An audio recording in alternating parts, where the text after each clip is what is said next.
चतुर्थी की पूजन में जो आप आखा दाना रखते हो, गेहूं वगैरह कुछ भी जो भी रखते हो, उसकी बड़ी महत्वता होती है महाराज। यहाँ तक कहा गया है, चतुर्थी की कथा तो आप लोग पढ़ते होंगे, जो लोग पढ़ते हैं उनको मालूम होगा। चतुर्थी की कथा में लिखा है, चौथ माता के व्रत में वर्णन किया गया है कि वो आखा दाना जो रखा जाता है, मान लो कोई जरूरी काम होता है तभी आखा दाना को रखा जाता है, संभाल के रखते हैं कि हम इस काम के लिए जा रहे हैं और हमारा ये कार्य सफल होना चाहिए। तो जिसने चतुर्थी का व्रत करा है, जिसने चंद्रदेव का पूजन करा, चतुर्थी का व्रत करा, वो गणेश जी से विनती करके वहां से 2-4 आखा दाना उठा ले, और जो व्यक्ति का काम अटक रहा है अपने ही घर का, पर दूसरे कुल को नहीं देना, अपने ही कुल के अंतर्गत जो काम अटक रहा है उसकी जेब में, उसके पल्लू में उस चीज को रख दिया जाए। तो चतुर्थी जो अगली आती है, जैसे आप महीने की करते हो तो महीने की, और आप जैसे करते हो कि 4 अलग बड़ी बड़ी चतुर्थी करते हो तो उसके अनुसार आपका कार्य सिद्ध होता ही है। उस आखे दाने का इतना महत्व होता है क्योंकि चतुर्थी का व्रत करने वाली माता जब व्रत करती है तो स्वयं चतुर्थी की कथा में लिखा हुआ है कि पार्वती जी गणेश जी से चतुर्थी की कथा बचवाती।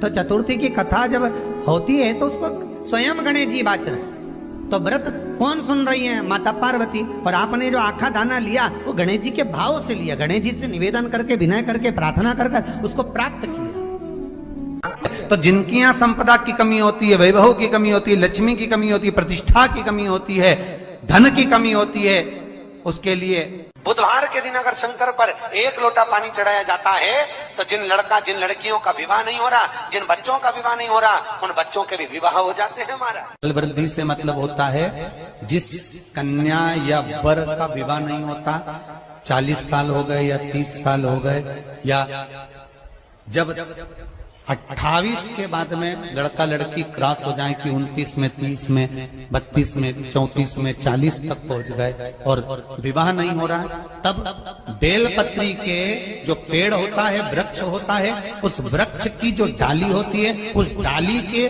मनकों से जो माला बनती है, बाजार में भी मिल जाती है बेल की माला, उस माला को भगवान शंकर को समर्पित कर कर बेलपत्री के वृक्ष के नीचे बैठ कर भगवान शंकर का पंचाक्षर मंत्र का जाप करना है। कौन सा मंत्र है? पंचाक्षर। पंचाक्षर मंत्र कल बताया था, नमः शिवाय। अगर रसोई घर से भोजन में तुलसी डलकर अगर ठाकुर जी के सामने वो थाली रखी तो ये पक्का है वो थाली ठाकुर जी नहीं जीमेंगे, क्योंकि उसमें तुलसी रखी हुई आई है। हाँ, जब ठाकुर जी के सामने थाली रखा गई और तुमने थाली रखने के बाद में मंदिर के सामने बैठ के फिर तुलसी डाली तो ठाकुर जी उसको स्वीकार कर लेते हैं। क्यों? क्योंकि 33 करोड़ देवी देवता एक जगह पर विराजमान हैं। जब हम थाली रखते हैं, प्रथम देव उस भाग को ग्रहण कर ले। जब तक तुलसी डालते हैं, प्रथम देव अपनी दृष्टि हटा लेते हैं। समय होता है, एक टाइम होता है, एक पल होता है, एक घड़ी होती है कि गणेश जी महाराज हमारे घर में आ गए। गणेश जी की सबसे पहली जो आरती हो, उस आरती के समय पर अगर धूप बत्ती जलाई जाए या गोबरी को जलाकर उसमें गूगल छोड़ी जाए और गूगल छोड़ने के बाद गणेश जी का नाम ध्रुम वर्ण कह दिया जाए तो गणेश जी को तुम्हारे घर की पूजा स्वीकार करना पड़ती है। बस वो समय हम जानते, हम तो बस उतना जानते हैं कि शिव महापुराण में लिखा और मुद्गल पुराण में लिखा, गणेश पुराण में लिखा, गणेश जी का एक नाम होता है ध्रुम वर्ण। क्या नाम है? ध्रुम वर्ण गणेश जी का एक नाम होता है। जब हम धूप जलाकर और धूप लगाने के बाद में गणेश जी की सबसे पहली आरती करने के पहले अगर हम सबसे पहली आरती गणेश जी की कर रहे हो, अपने घर में स्थापना कर रहे हो, बिठा रहे हो, और तुम चाहते हो कि गणेश जी मेरे घर में आके मेरी पूजा को स्वीकार करें और जो मांगू मेरा गणेश मुझे दे 10 दिन के अंदर, तो पहला नाम लेकर पुकार लेना ध्रुम वर्ण विनायक, बैठो, बस काम हो गया। वो फिर ही होकर आता। सुंदर जोड़ी थी शंकर और पार्वती की, सही है कि गलत है? कभी नहीं झगड़ते थे। इसलिए पृथ्वी पर ना तो लक्ष्मी जी के व्रत हैं, ना ब्रह्माणी के व्रत हैं, ना इंद्राणी के व्रत हैं। अगर पूरी पृथ्वी पर सबसे ज्यादा व्रत किसके हैं? माता पार्वती। तीज का व्रत किसका? पार्वती का। चतुर्थी का व्रत किसका? पार्वती का। चौथ का व्रत किसका? पार्वती का। छठ का व्रत किसका? पार्वती का। जितने व्रत है सब माता पार्वती। गणेश जी मैया को प्रसन्न करने के लिए अष्ट रूप में धारण करते हैं। 8 रूप भगवान गणेश जी ने धारण किए। एक मयूरेश्वर गणेश, दूसरा सिद्धि विनायक, तीसरा बल्लालेश्वर, फिर वरद विनायक, फिर चिंतामणि, फिर गिरजात्मज, फिर भगवान गणेश विघ्नेश्वर अष्ट विनायक, फिर महागणपति। ऐसे गणेश जी के अष्ट नाम हुए। उस समय तिजोरी के अंदर जो गणेश की प्रतिमा रखी जाती है किस नाम से रखी जाती है? तो तिजोरी में हम जो गणेश की प्रतिमा रखते हैं वो वरद विनायक के नाम से रखते हैं। कौन सा गणेश? वरद। वरद विनायक के नाम से तिजोरी में गणेश रखते हैं। और वरद विनायक के नाम से गणेश जी तिजोरी में रखाते हैं। आपको कथा में कहा था, घर में सीधी सूंड का गणेश और व्यापार व्यवसाय ऑफिस में उल्टी सूंड का गणेश होना चाहिए। वरद विनायक को तिजोरी में। जब मकान का गृह प्रवेश होता है तो गणेश जी की पूजन जो दरवाजे पर करी जाती है उसे सिद्धि विनायक गणेश कहते हैं। कौन सा गणेश? सिद्धि विनायक। जब हम घर में शुभ कार्य हो, बंदर बाल लगाएं, कोई दरवाजे पर शुभ लाभ लगाएं या स्वस्तिक बनाएं या माताएं दरवाजे पर रंगोली डाले तो उसी समय पर सिद्धि विनायक के नाम से रंगोली डालना चाहिए। तो घर में लक्ष्मी बढ़ती है, सिद्धता बढ़ती है। याद रखिए, कभी भी गणेश जी को, मिट्टी के गणेश जी लाते हो भादो महीने में, तो विसर्जन करो तो विसर्जन के समय पर 2 बिंदी, एक कंकु की एक हल्दी की, दीवार पर जरूर लगा देना चाहिए। क्यों? क्योंकि गणेश जी हमारे यहाँ आते हैं तो रिद्धि सिद्धि के साथ आते हैं। पर जब गणेश जी जाते हैं, अगर हम बिंदी नहीं लगाते हैं तो गणेश जी अपनी रिद्धि सिद्धि को साथ में लेकर चले जाते हैं। पति के साथ पत्नी वापिस चली जाती है। जब हम बिंदी लगाते हैं तो उसका मतलब होता है कि हमारे घर की बहू हमारे घर में रहे, बेटा भले भ्रमण के लिए जाए। तो गणेश जी जाते हैं, रिद्धि सिद्धि घर में रह जाती है। इसलिए रिद्धि सिद्धि को घर में रखने के लिए 2 बिंदी लगाना चाहिए, एक कुंकू की, एक हल्दी। रिद्धि सिद्धि। गणेश जी की प्रियता है दुर्वा। क्या प्रियता है? दुर्वा। कितनी दुर्वा गणेश जी को समर्पित करी जाती है? मात्र 5। कितनी?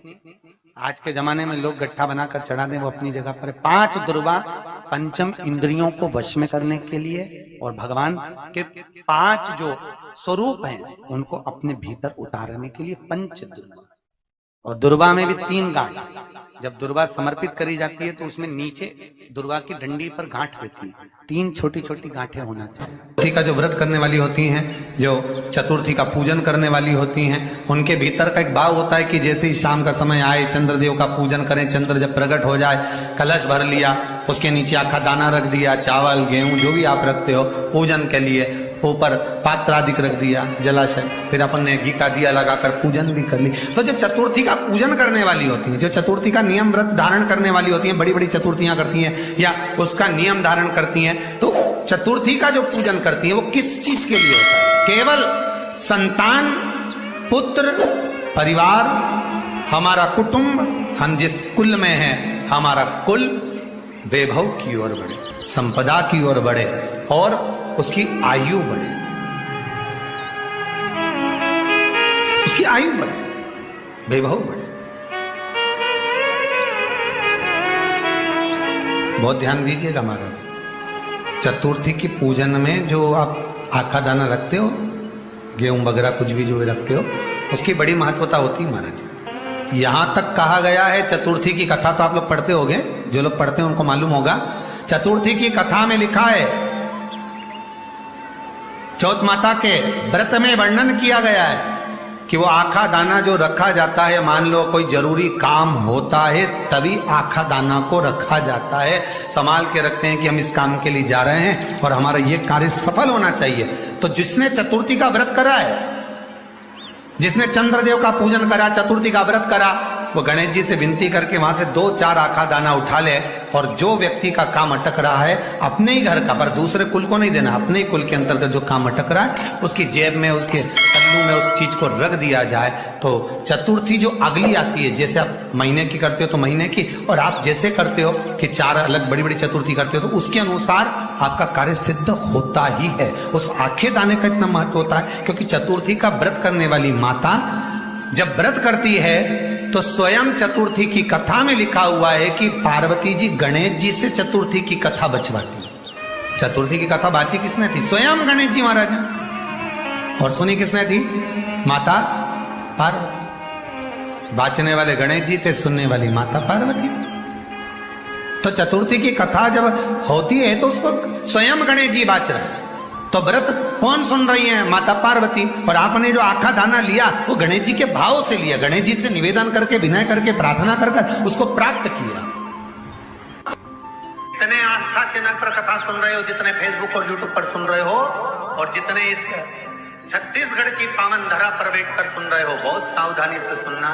एक छोटा सा कपूर का टुकड़ा जब आरती में जलाया जाता है तो ये कपूर क्यों जलाते हैं? इस कपूर का महत्व क्या है? इस कपूर का कारण क्या है? ये कपूर है कौन जिसको हम आरती में जलाते हैं? क्या जरूरत इस कपूर को आरती में जलाने की? क्या जरूरत इसको यज्ञशाला में जलाने की? क्या जरूरत है इस कपूर को पूजन में जलाने की? स्वयं गुरु बाबा कहते हैं यदि कोई आरती में, पूजन में, घर में एक कपूर का टुकड़ा आरती के बाद में जब समर्पित करेगा तो उसको अश्वमेध यज्ञ का पुण्य प्राप्त हो जाएगा। अश्वमेध यज्ञ के पुण्य को पाने के लिए कपूर का टुकड़ा आज भी आरती में जलाया जाए। एक कपूर का टुकड़ा सुख का, इसीलिए हमारे यहाँ शास्त्र कहता है महाराज, जब आपको घर में अगर ऐसा लगने लगे कि 15 दिन से बहुत बेचैनी है, बहुत दुख तकलीफ लग रही है, कोई ना कोई बीमार पड़ रहा है, कुछ ना कुछ तकलीफें लग रही है, तो एक पीपल का पत्ता ले लो, उसके ऊपर एक कपूर का टुकड़ा ले लो, सारे घर में घुमाकर उसको दरवाजे के बीच मध्य में जलाकर रख दीजिए। थोड़ी सी जला 20 से 25 मिनट के अंदर मकान में एनर्जी वापिस आ जाएगी, उस भवन में एनर्जी वापिस आ जाएगी। 20 से 25 मिनट के अंदर एनर्जी वापस। लग रहा है कि यहाँ नेगेटिव है तो उसको पॉजिटिव बनाया जा सकता है। रात को 12 बजे शंकर जी के मंदिर में शिवलिंग पर चढ़ी हुई बेलपत्री को उठाकर शंकर मंदिर का शिखर देखकर चबा चबा कर खा लीजिए। आपके पाँव के घुटने बदलने की जरूरत नहीं पड़ेगी, ऑपरेशन की जरूरत नहीं। आइए भक्तों, आज सुनते हैं तुलसी माता की चालीसा। यह चालीसा सुनने से होती है हर रोगों से मुक्ति, मिलती है सुख समृद्धि का आशीर्वाद। तो एक बार बोलिए प्रेम से विष्णु भगवान की जय, तुलसी माता की जय, भगवती माता की जय। श्री तुलसी महारानी करो विनय सिरनाय, जो मम हो संकट विकट दीजे मात नसाय।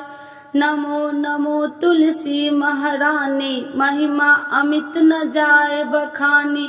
दियो विष्णु तुमको सम्माना, जग में छायो सुयस महाना। विष्णु प्रिय जय जयंती भवानी, तिहु लोक की हो सुख खानी। भगवत पूजा करे जो कोई, बिना तुम्हारे सफल न हो। जिन घर तब नहीं होए निवासा, उस पर करे विष्णु नहीं वासा। करे सदा जो तब नित सुमरन, ते ही के काज होए सब पूरन। कार्तिक मास महात्म्य तुम्हारा, जाको जानत सब संसारा। तब पूजन जो करे कुमारी, पावे सुंदर बर सुकुमारी। करे जो पूजा नित प्रति नारी, सुख संपत्ति से होए सुखारी। वृद्धा नारी करे जो पूजन, मिले भक्ति होवे पुलकित मन। श्रद्धा से पूजे जो कोई, भव निधि से तर जावे सोई। कथा भागवत यज्ञ करावे, तुम बिन नहीं सफलता पावे। छायो तब प्रताप जग भारी, ध्यावत तुम्हि सकल चितधारी। तुम्हि मात यत्र तंत्र में, सकल काज सीधे होवे क्षण में। औषधि रूप आप हो माता, सब जग में तब यश विख्याता। देव ऋषि मुनि और तपधारी, करत सदा तब जय जयकारी। वेद पुराणन तब यश ज्ञाया, महिमा अगम पार नहीं पाया।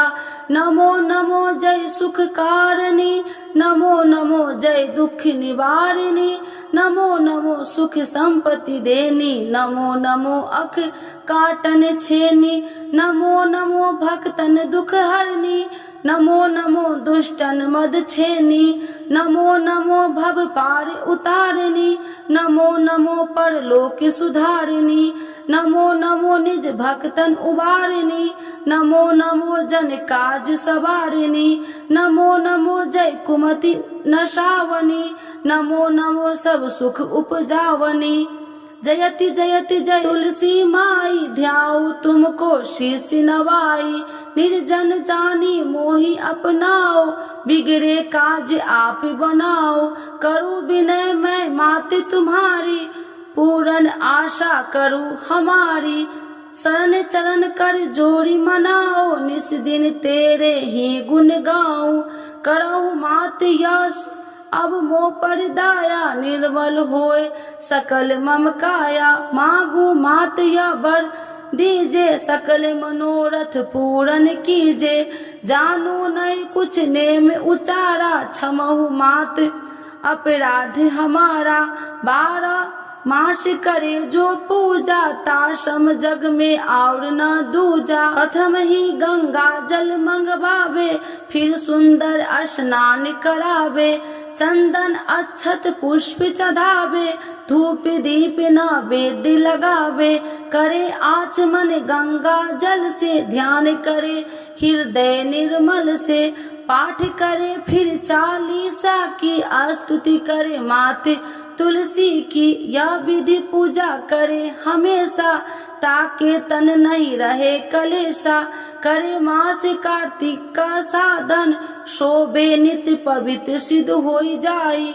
है यह कथा महा सुखदाई, पढ़े सुने सो भव तर जाई। यह श्री तुलसी चालीसा, पाठ करे जो कोई।